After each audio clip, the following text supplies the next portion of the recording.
What is Starlink? So Starlink के बारे में now we are going to understand what Starlink is. It is a network of satellites that provides internet. The best thing is, यहां से समझो first of all, अभी जो internet चलता है that is based on satellites which are placed in the geostationary orbits, right? अभी हम लो earth orbit यहां पर सैटेलाइट्स लगा देंगे एंड हजारों satellites are going to surround the earth. As of now, the distance between the satellites and Earth, it is around 36,000 kilometers. इसी वजह से लेटेंसी बहुत है, यानी एक डिवाइस से दूसरी डिवाइस तक सिग्नल ट्रांसमिट होने में कितना टाइम लगता है, that is latency. Now Starlink, it is here, you can see the difference. वहां पर सैटेलाइट वर्सेस यहां पर लो अर्थ ऑर्बिट, ये लिखा हुआ था लो अर्थ ऑर्बिट, यानी बहुत करीब है. सो यहां से सिग्नल ट्रांसमिट होना, इतना ट्रैवलिंग नहीं करना and as a result latency बहुत कम हो जाएगी, right? Is it fine? So that is why Starlink का जो सैटेलाइट बेस्ड इंटरनेट है, being very close and having a lot of satellites, किसी भी कोने में धरती के इंटरनेट यूज करना अनेबल करवा सकता है, राइट? चाहे 5G टावर्स वहां पर ना हो, 4G टावर्स वहां पर ना हो, ब्रॉडबैंड कनेक्टिविटी जो घरों के अंदर ऑफिस के अंदर प्रोवाइड की जाती है, वाईफाई लगा होता है जो, उसके लिए फाइबर ऑप्टिक्स चाहिए होते हैं, चाहे वो भी ना हो. All you need to set up a Starlink is these things, right? तो ये करीब करीब 17,000 से 40,000 रुपए इसकी कॉस्ट रहेगी. दैट इज एक एस्टिमेट एज ऑफ नाउ. और इससे आप कहीं पर भी इस डिवाइस को सेटअप कर सकते हो एंड कहीं से भी इंटरनेट चला सकते हो, right? So that is Starlink. Now इसको रीड कर लेते हैं. Is it clear? Right? So it is operated by SpaceX, which is Musk's aerospace company, launched in 2019. It aims to shoot 42,000 small satellites. तो plan है 42,000 satellites सारी की सारी लो earth orbit में प्लेस करने की, और ये इंटरनेट कहीं पर भी इनेबल कर पाएंगी. Telecommunication project as of now has 7,000 small satellites in low earth orbits, right? अब लो अर्थ ऑर्बिट क्या होती है? जैसा आपने इमेज में देखा, इसका ऑल्टीट्यूड जो है वो 2,000 किलोमीटर से कम है, सो बहुत दूर नहीं है height. So by the end of 2024 it had more than 4.6 million users, right? Already operational है ये,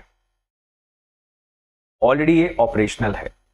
now satellite internet, very important, this is the concept, operates by sending signals from the user's device to a satellite. So user के device से ये satellite में जाएगा, then it will go to a ground station, यहां से data retrieve करके it will go back to the user's device, send internet back to the user's device. And because ये satellite जो है बहुत करीब है, तो इसमें लेटेंसी कम हो जाएगी. Is it clear? If you have 5G connection or if you have a broadband at your home, wifi लगा हुआ है, फिर शायद प्रेजेंट टेक्नोलॉजी स्टारलिंक की आपके काम की नहीं है, right? Because the present internet is better, उसकी लेटेंसी कम है. लेकिन अगर आप बड़े शहरों से बाहर निकल जाओगे तो आपको अच्छे इंटरनेट कनेक्शंस मिलने बंद हो जाएंगे, right? You will not have good speed. It will not be good enough to, join any live video meeting. Barely ही आपका डेटा पैक जो है वो चल पाएगा बड़े शहरों से बाहर जहां पे इंफ्रास्ट्रक्चर नहीं है. सो इसका सबसे बड़ा फायदा क्या है स्टारलिंक का, कि उन इलाकों में जहां पर ब्रॉडबैंड कनेक्टिविटी नहीं पहुंची है एंड उन एरियाज में where the 5G towers और 4G towers are not there, companies के लिए प्रॉफिटेबल नहीं है, वहां पे this Starlink can be very beneficial. और इकोनॉमिक बेनिफिट्स की बात करें तो इंडिया के टियर 2-3 टाउन्स में या फिर विलेजेस में, रूरल एरियाज में लोगों के पास जब इंटरनेट पहुंचेगा, शायद वो बहुत सारा सामान खरीदेंगे और बेचेंगे इंटरनेट के जरिए, right? So this is going to unlock a lot of potential by making fast internet available in the areas जहां पर 5G पहुंचाना या ऑप्टिकल फाइबर्स तारें बिछाना बहुत डिफिकल्ट चीज है. ठीक है जी. Alright. This whole process does not require cable, fiber or phone lines. User just needs a modem and a satellite dish. जो आपने देखी, modem needs to be connected to that dish to translate the incoming signal into a workable internet connection. Starlink can provide a practical solution for broadband in underserved areas in India. Right? So again, emphasizing कि बड़े शहरों में इसका फायदा अभी नहीं होगा because इतनी तेज इसकी स्पीड नहीं है. एंड सैटेलाइट से जब आप कुछ भी काम करते हो, बहुत बादल आ गए, बहुत बरसात आ गई, तो उसमें कुछ ना कुछ डिस्टर्बेंसेस होनी स्टार्ट हो जाती. It needs clear sky. Right. तो वो यूज करके पता लगेगा कि इन चैलेंजेस को कितना अच्छे तरीके से स्टारलिंक ने ओवरकम किया है. अभी कुछ रेगुलेटरी अप्रूवल्स बाकी हैं, जिसके बाद this will become available, but it can help bridge the digital divide. At least urban rural divide जो है, हिली एरियाज में आप इमेजिन करो, लोग work from hills is a new concept. तो अभी लोग टूरिज्म करने नहीं जाते सिर्फ पहाड़ों में. जब रिमोट वर्क ऑफिसेज अलाउ कर देते हैं, sometimes they go to the hills and stay there for months. वहां से काम कर रहे हैं. राइट. हॉस्टल्स वगैरह में रह के क्या चाहिए आप उनको? लैपटॉप वो लेके पहुंचते हैं. All they need is internet. फिर बहुत सारे लोग from the rural areas, they can just get listed on Amazon, Flipkart, Meesho, start selling their produce.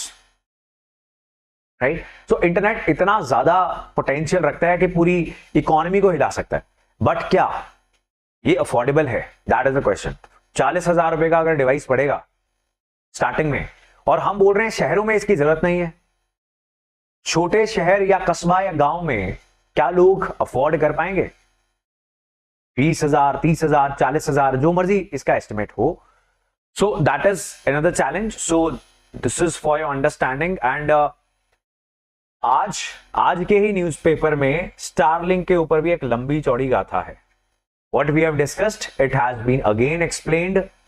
So now we just covered the explanation from Indian Express, जो अभी आपने देखी, और Starlink की वेबसाइट पे जो इमेजेस थी वहां से आई हैं. And this the Hindu is covering yet another explanation. Some regulatory approvals ministry of home affairs ने अभी देने हैं. तो अभी ये ऑपरेशनल नहीं है, इंडिया में अवेलेबल नहीं हुआ, लेकिन विद इन दिस ईयर शायद ये अवेलेबल हो जाएगा. Is this clear all of you?